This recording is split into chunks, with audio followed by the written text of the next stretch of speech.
Hello, everybody, and welcome to another edition of Live TV Ratings Talk.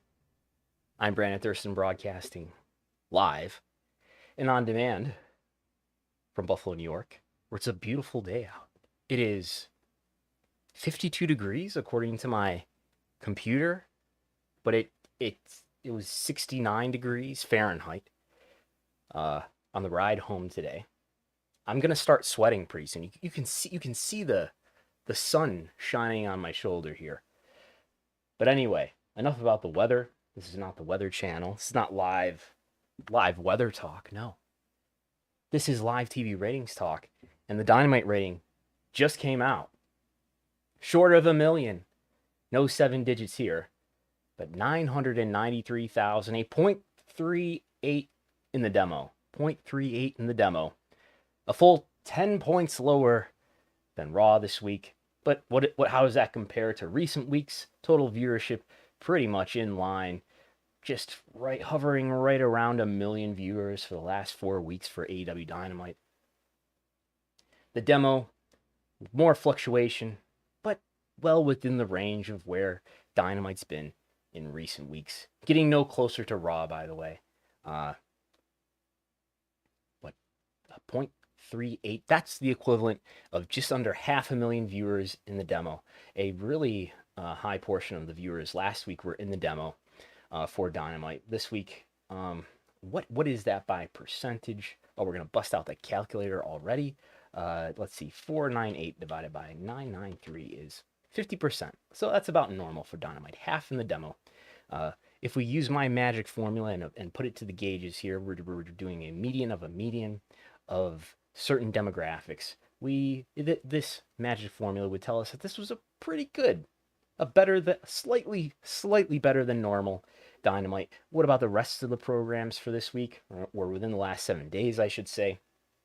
Smackdown, a really normal rating. Rampage, a little bit better than normal. Raw, a little bit lower than normal. NXT, better than normal, coming off of the Roadblock episode with the Battle of the 40-year-olds, Dolph Ziggler versus LA Knight in the main event. Pop the overrun. Talk about that in a moment. Impact was down in New Japan in week 2 of the first run. Also down into the red here. So SmackDown's been pretty consistent. I don't know why I just said that off the top of my head, but we can talk about Dynamite here. What happened with Dynamite? We can go through the quarter hours as well. If you have a question or comment, by the way, you can do a super chat. My frame almost goes right up to the super chat logo for those of you watching on video on YouTube. And someone has submitted a super chat already. I will get to these before the end, I promise. Quarter hours for AEW Dynamite. What can we take away from the quarter hours? What can we read from these tea leaves? What can we read? Well, the leading quarter hour in total viewership was, as it basically always is in this TBS era. I don't know if there's an exception yet. I would have to go back and look. Quarter 1 was the most watched quarter. You know why? It's because of Sheldon. It's because of that 7:30 Big Bang Theory. 1,062,000 viewers, and it's down from there, but pretty consistent. The last 3 quarters are down in total viewership. Don't worry, we'll go over this more specifically. But the demo kind of went we almost got an X on the screen here. The demo largely built. If we drew a straight line, if I use my mouse, if we drew a straight line from Q1 to Q8, we would have, I think that's called a positive slope in mathematics. I'm not sure. But we would call that growth. I would call that growth from 467 to 509,000 viewers. And we've got fluctuations all over the place. But the leading quarter here highlighted in green in the demo, not in total viewership, but in the demo, was that Q4, the last quarter of 8 o'clock. And that consisted of an Acclaimed promo, Jericho Appreciation Society live promo, comprising most of that time, and a video from Serena Deeb on the feud between her and Hikaru Shida. So, well, the Jericho Appreciation Society, clearly as Daniel Garcia, my one of our trainees here from Grapplers Anonymous in Buffalo, declaring his affection for sports entertainment. Not to mention Chris Jericho's hair. You can think of a number of reasons why the number might have been up. But in all seriousness, we do see not only is that the peak in the demo, but there's a 4% growth in the demo. There's a 12% growth in total viewership. So that looks like what I would call a successful quarter. And we have the main event. But before we get to the main event, I know one of our subscribers understandably thought I made an error here for Q6 for the Hardys match where they took on Private Party. Down 11% in total viewership, but in the demo, no change from the prior quarter, but no growth in total viewership for the first. It was just heavily hyped, press release and everything. I got the press release in the afternoon. The Hardys, I don't know if they can be called the Hardy Boys. The Hardys versus Private Party. I haven't turned on my lamp, by the way. What am I doing? I'm relying largely on the sun here to light my face. There we go. I don't know if that made any difference. But anyway, so not a blowaway quarter by any means. Slightly negative, I guess. I mean, it was the biggest loss quarter to quarter in total viewership, that Hardys match. So now you've got the main event. Britt Baker, Thunder Rosa, in the cage. 941,000 viewers, 509 in the demo. Lost viewers slightly. What does that look like compared to the what I calculate to be the last 4 weeks composite trend? Usually main event a little bit down in total viewership, usually a little bit down in the demo. So we're at an elevated position compared to where the last 4 weeks composite trend would be. Slightly up. I wouldn't derive certainly no positive meaning here, but I wouldn't necessarily call this a not good performance here for the main event. That tag match, I would, if we're going to try to derive meaning from quarter hours, there are many problems with quarter hours, including we got commercials, including we have arbitrary slots of time with lots of stuff mixed in. We have big lead-ins in the case of Dynamite, but if we're going to try to derive meaning from quarter hours, I would prefer to look at to focus on segments that are the longest. Mostly that's going to be matches, or it's going to be those live promos where they're standing in the ring talking on the microphone, such as the Jericho Appreciation Society live promo, which I think was the only segment of its kind on this particular episode in terms of being what I would call, for shorthand, a live promo. But the tag match between Danielson and Moxley against Chuck Taylor and Wheeler Yuta stretched across 2 quarters, Q2, Q3. Audience pretty stable for that. And total viewership down into the second quarter for the demo. I don't know. I don't suggest trying to derive a lot of meaning out of quarter hours. At the same time, tune in because I got the quarter hours. So whatever. New Japan Pro Wrestling, briefly, we will talk about New Japan Pro Wrestling, did its lowest total viewership of this modern day 2022 Access TV run. Now in the second week of new content not performing better than the old content that aired on Access TV in the first, I don't know how many weeks that was, 1, 2, 3, 4, 5, 6, 7, 6 weeks. About a month and a half of old content, followed by so far 2 weeks of new content. In the demo, it's been flat. And when we're talking about New Japan, or when we talk about Impact, which is only a slightly larger audience, pretty volatile results here. So probably better to concentrate on a broader segment of time, less so than week-to-week differences, which we should look at with caution, even when it comes to bigger shows. I have some YouTube clips to talk about too, because I guess this is not just a TV ratings podcast, even though that's the name of the show. No, this is a media podcast, and we have the big clips of the week. Is this from the 11th? So this is from the 11th was this most recent Friday, yeah. So the number one YouTube clip among really any wrestling channel this week, those that are, wrestling companies that produce in-ring wrestling content, Brock Lesnar, his clip, this is probably, I don't know what this is, in fact. This is something from SmackDown involving Brock Lesnar, Paul Heyman, and Roman Reigns. Brock Lesnar chases down Paul Heyman after Roman Reigns' assault at what must be MSG here, with over 3 million video views as of this afternoon.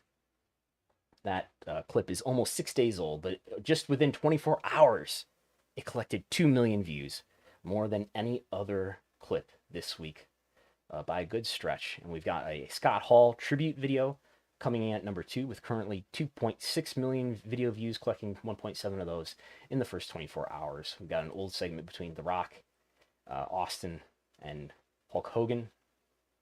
And if we just focus, and if I actually open my real live Excel spreadsheet that calculates this stuff, which is right here, if we just focus on the segments that are weekly TV, does this match up? Yes. The second most watched clip within 24 hours on a Tuesday, no, the second most watched clip within 24 hours is the What Happened When the Hardys Showed Up on Rampage clip from Rampage. So not the debut of Jeff Hardy on Dynamite from last week, but this past Friday. But I think that the wow, Jeff Hardy came to AEW, also performed well, but that's now a week in the past, so it's not included in this snapshot of the last 7 days. We do see now. No, that's over a week old. What if we look at our 24 hours or younger tab, and if I refresh this, I think this will show us where the Dynamite clips are up to this point. Maybe less than 24 hours old. True. This is also an Excel education class, and we actually, is that true? We only have one Dynamite clip up on YouTube at the moment. So I don't know what AEW social media is up to. Anyway, you can get an impression of what the leading clips are. SmackDown, more than any other single program, occupies a lot of slots here. Anyway, I want to look at two, before we get into the programs specifically for this past week, what's the year-over-year change in the viewership for each of these 1, 2, 3, 4, 5 shows that are more than a year old? We don't have data for Rampage, because Rampage is yet to be a year old in August. It's a part month. Rampage started in August 2021. But certainly by September, we will have year-over-year comparisons to make for Rampage. But anyway, March. We're about halfway through March. And at this point in March, I use a median because I think a median shows you the typical performance and is not as subject to be skewed by anomalies. But in my year-over-year comparison, using medians rather than averages, SmackDown is so far up 3% in total viewership, down 1% in the demo. And I would say if you're not down by double digits or down in the demo by, say, the 7% that the top 50 non-news cable programs are, actually in total viewership, up 10% at this moment in March for top 50 non-news cable. But anyway, if you're down a couple percent, that's I would read that as roughly flat. But anyway, SmackDown up 3% in total viewership, but down 1% in the demo. Raw down 6%. So I would say that's about, that's about zero sum, considering the decline of cable, considering the enormous and growing competition. But down 6%, down 16% in the demo. So that's considerably worse than this sort of baseline. I could show you this. This is much bigger, isn't it? Raw down 16% in the demo. Much worse than the down 7% of cable generally. Dynamite continues to be up by double digits, by more than 20% in total viewership and in the demo. April is coming soon, though, and April will start to compare Dynamite of the prior year after the Wednesday Night War came to an end. NXT down 10% in total viewership, down 22% in the demo. So NXT and Dynamite are similar in that they They should be benefiting from the end of the Wednesday Night War, but NXT is not benefiting from the end of the Wednesday Night War in any way like Dynamite is. And Impact is down 22% and down 16% in the demo. So Impact not looking great here by this comparison. NXT not looking great. Dynamite still looking strong, thanks to not going against NXT in this year as it was last year. And SmackDown looking pretty strong and consistent. Raw not looking as great, though. That would be my reading of the code.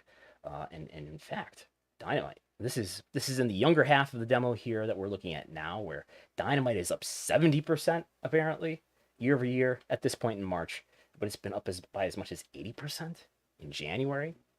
NXT finally looks to be breaking its streak in increasing viewership year over year in 18 to 34, down 26% at this point in March.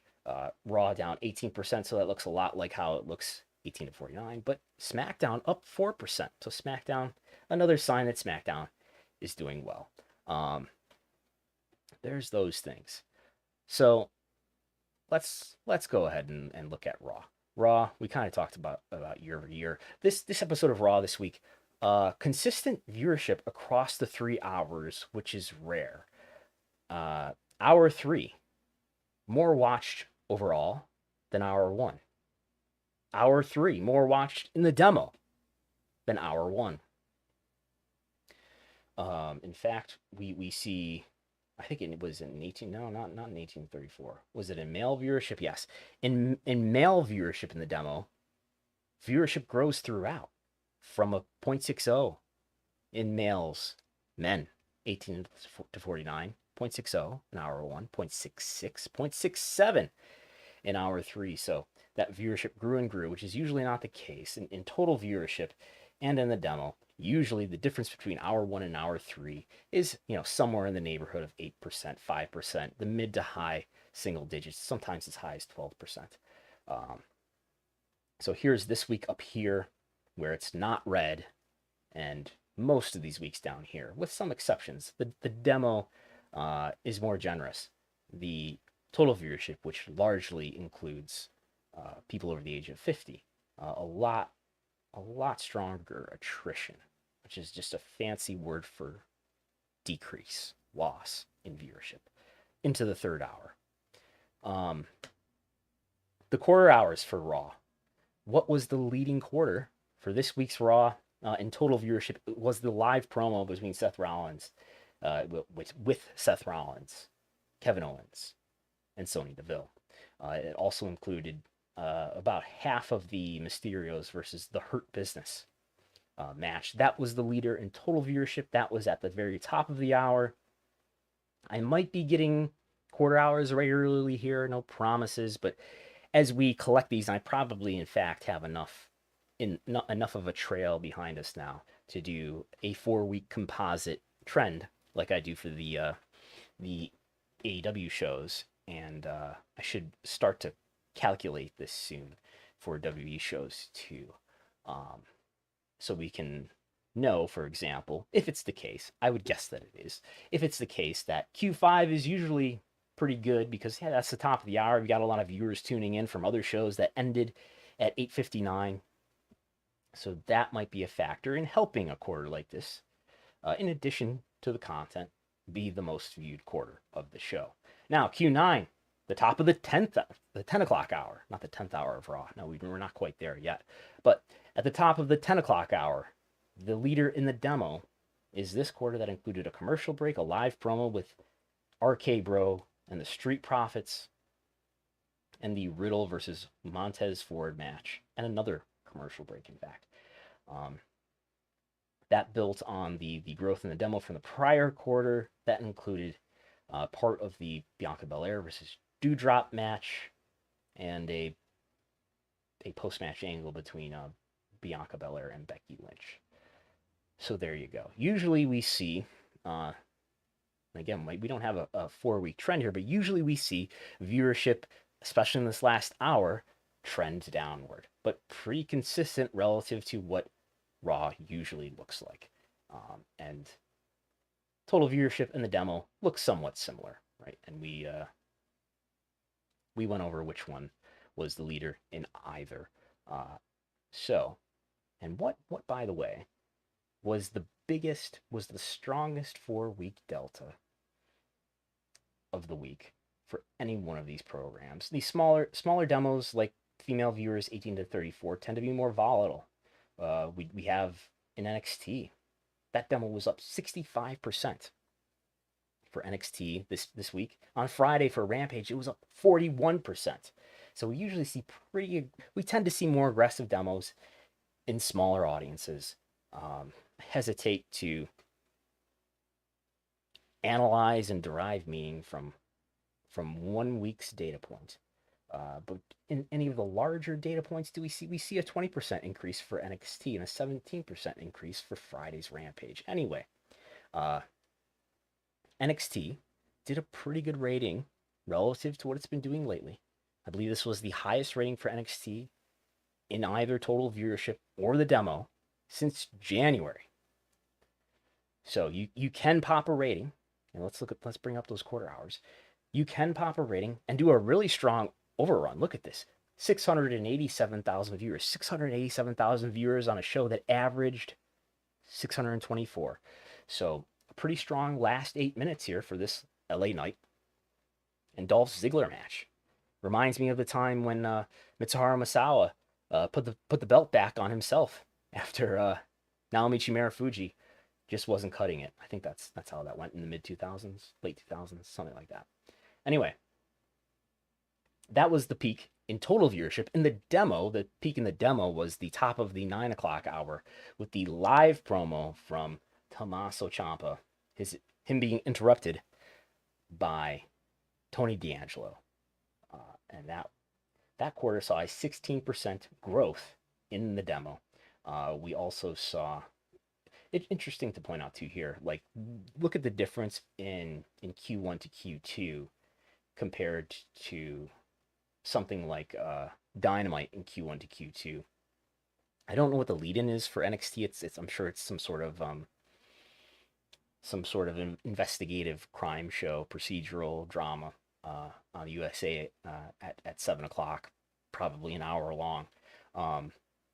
But viewership grows by 3%. Whereas for the Big Bang Theory, the king of the reruns on cable, massive viewership gets fed into, relatively speaking, massive viewership gets fed into Dynamite. Anything else interesting to take away here? I don't know. And does this match up, by the way, with the YouTube data? If I look at my table for each show and I scroll over, the most watched clip on YouTube from NXT was Dominic Mysterio versus Raul Mendoza by a fair margin. The only clip touching 500,000. And where is that on this table? That match did happen in the early part of the second hour, and it didn't do anything impressive when it comes to TV viewership, down 5%, down 12% quarter to quarter. So that doesn't line up. In terms of what I've been looking at lately is saying, hey, here's a quarter that might have performed strongly. Is it also a highly viewed quarter in the demo? Or I'm sorry, in the quarter hours. So there's that. I'm jumping all around. We could jump right to SmackDown here to see if those SmackDown quarters line up. Sure, why don't we do that? So let's see. SmackDown, the most watched quarter of SmackDown was the live promo involving Brock Lesnar and Paul Heyman. And I think that's the same. I'm exposing myself as not being a regular SmackDown viewer here. But I think that's the same clip as what is the leading quarter from SmackDown and from all of wrestling this week, with its 3.1 million viewers, 2 million in the first 24 hours. What is the second most? And that is the leader, not just in total viewership, but in the demo too. Yeah. And what about the second most? Is there a strong second most? I think it would be this quarter here, right? The main event involving this last quarter had a Ricochet Sami Zayn match and also that Charlotte and Ronda Rousey angle. So does any of that show up as? And there's nothing else that comes quite close. I guess this Sasha Banks and Naomi versus Natalya and Shayna Baszler plus the see the trouble with Cora. So you got one match here, the women's tag match here, Sasha Banks and Naomi versus Natalya and Shayna Baszler, and then the Usos versus Shinsuke Nakamura and Rick Boogs, all in one quarter, all roped in together. But Pat McAfee and Austin Theory is the number 2 YouTube clip, now over 1 million views. So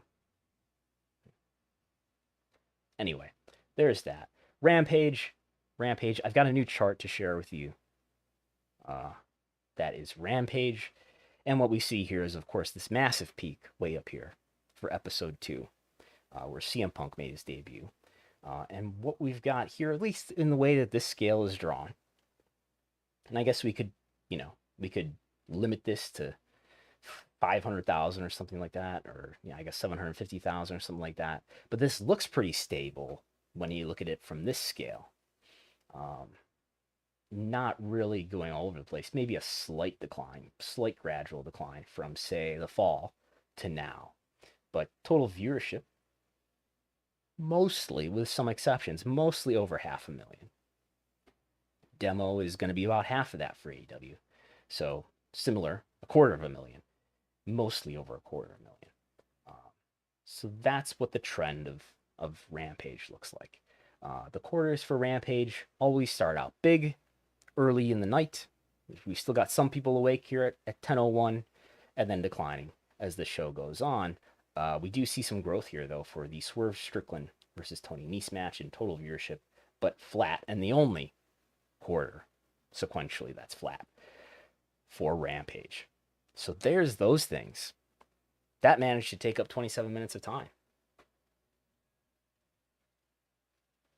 So I do have, and I know we have at least one super chat, and I think there's even a button that will let me look at that.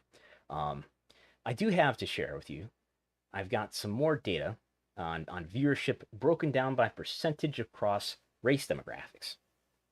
This is the old, so I've got an update of this. This is the one that I looked at before, or I've at least tweeted this chart here, showing that, and this is the way I want to look at it, yeah.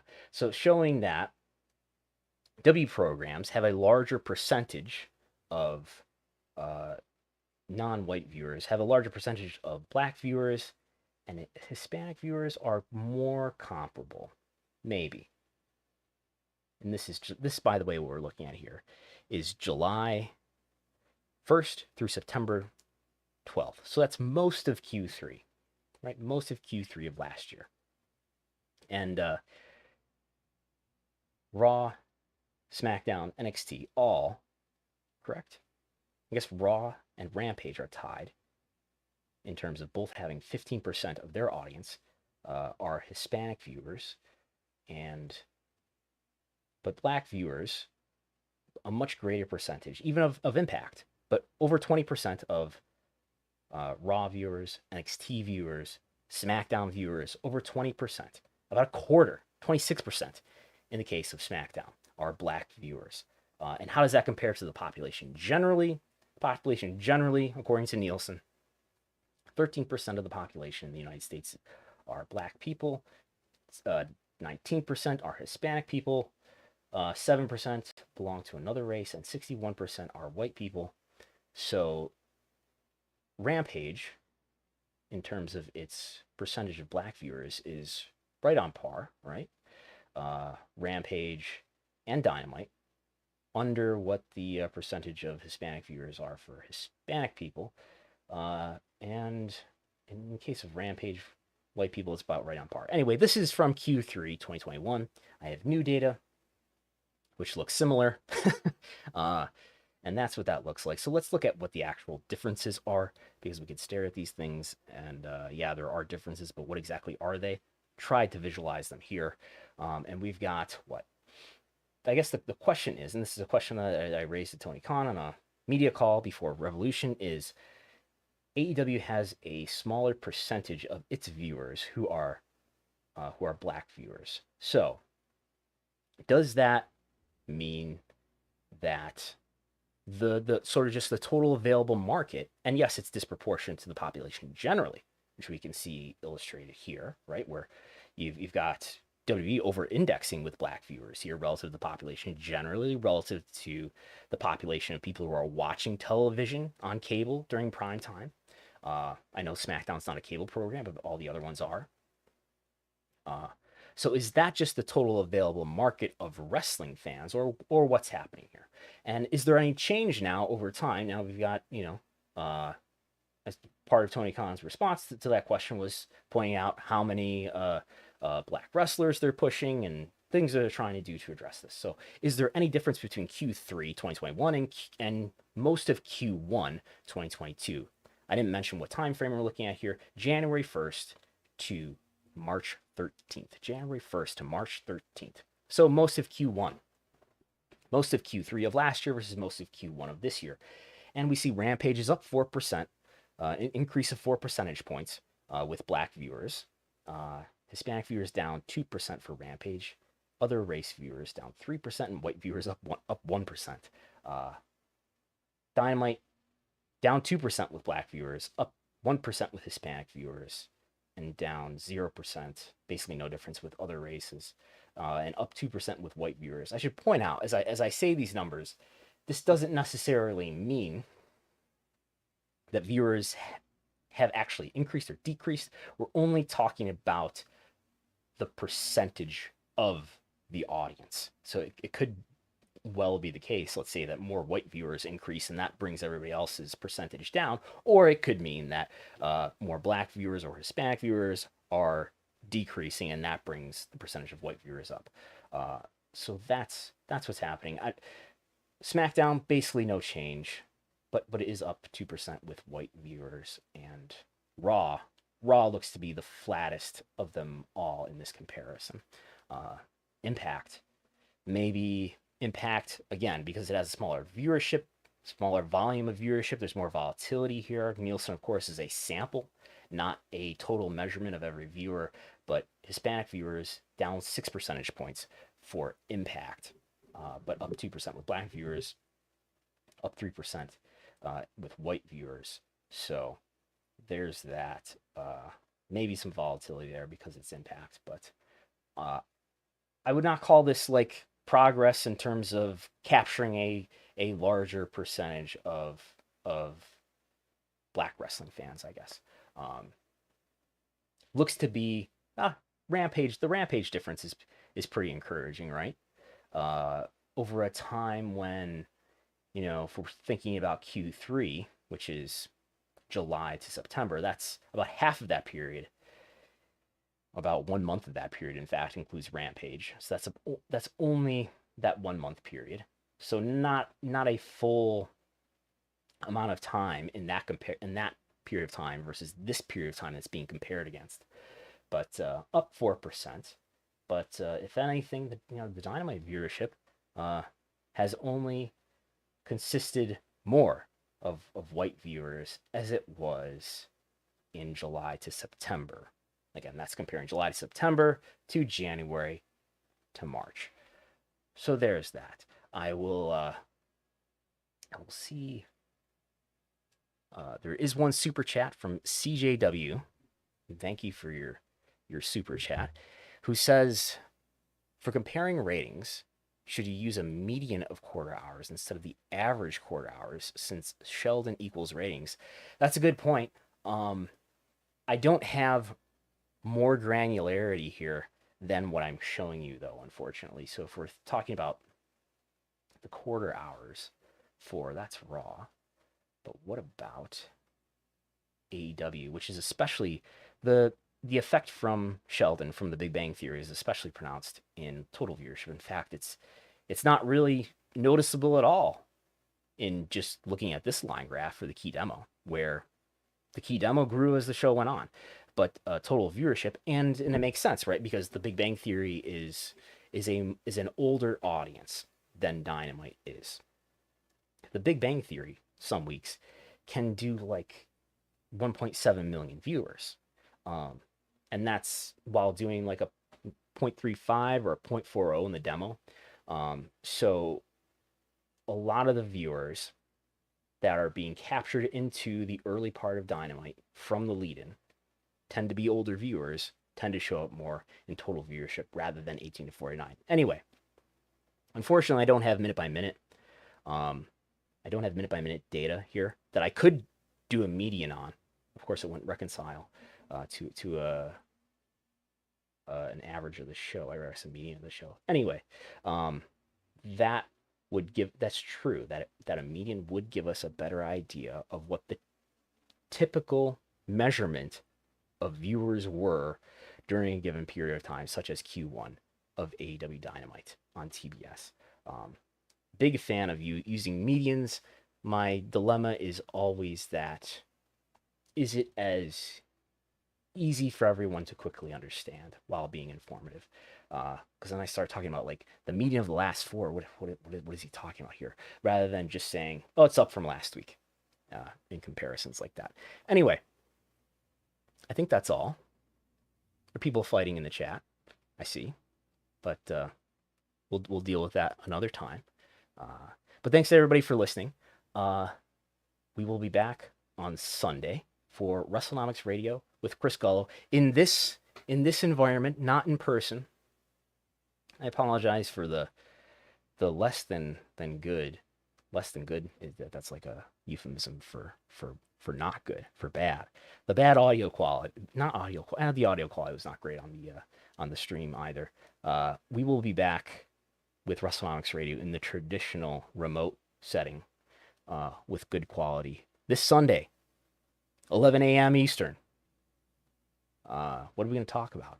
I don't know. Whatever happens and has happened this week. You can play the Wrestlenomics ratings game in the Discord, the post-wrestling Discord. This is an old chart because I haven't updated it. Shame on me. Thanks for listening and tuning in. You can hit the thumbs up. That'll really help people discover this. Subscribe to the YouTube channel if you haven't already. I'll be back here every Thursday analyzing the ratings. Some might say overanalyzing the ratings at 5:30 p.m. Eastern.